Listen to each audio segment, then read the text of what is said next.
राजस्थान के एक छोटे से गांव में एक धोबी रहता था। उसका नाम था रामू। रामू बहुत सीधा सादा और मेहनती इंसान था। उसके पास न जमीन थी न कोई बड़ा घर, बस एक छोटी सी झोपड़ी और उसका सबसे बड़ा सहारा उसका गधा, जिसका नाम था मोती। मोती कोई साधारण गधा नहीं था। उसकी आंखों में समझदारी थी और दिल में अपने मालिक के लिए अपार प्रेम। रामू सुबह सूरज निकलने से पहले उठ जाता।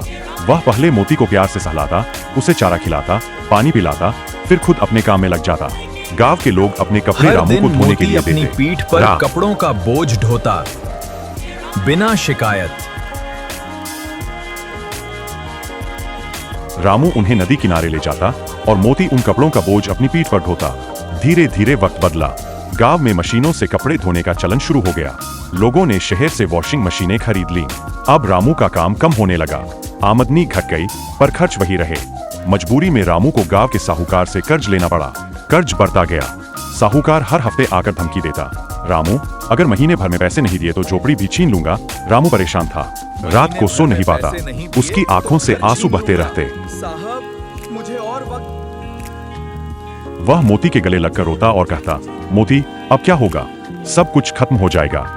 मोती उसकी बातें समझ तो नहीं पाता था, पर उसके दर्द को महसूस करता था।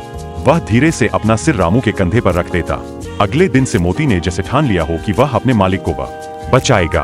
रामू ने सोचा कि अब वह सिर्फ कपड़े धोने का काम नहीं करेगा, वह आसपास के गांवों से भी कपड़े लाएगा, खेतों से अनाज ढोएगा, ईंटें और लकड़ी भी पहुंचाएगा। यह सब काम मोती के बिना संभव नहीं था। मोती दिन रात मेहनत करने लगा।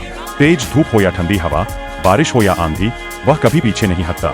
उसकी पीठ पर भारी बोझ होता, पर उसके कदम मजबूत रहते। कई बार गांव वाले कहते, रामू बेचारे जानवर पर इतना बोझ मत डालो, पर रामू जवाब देता, यह मेरा साथी है, मेरा परिवार है, मैं इसका ख्याल रखता हूँ।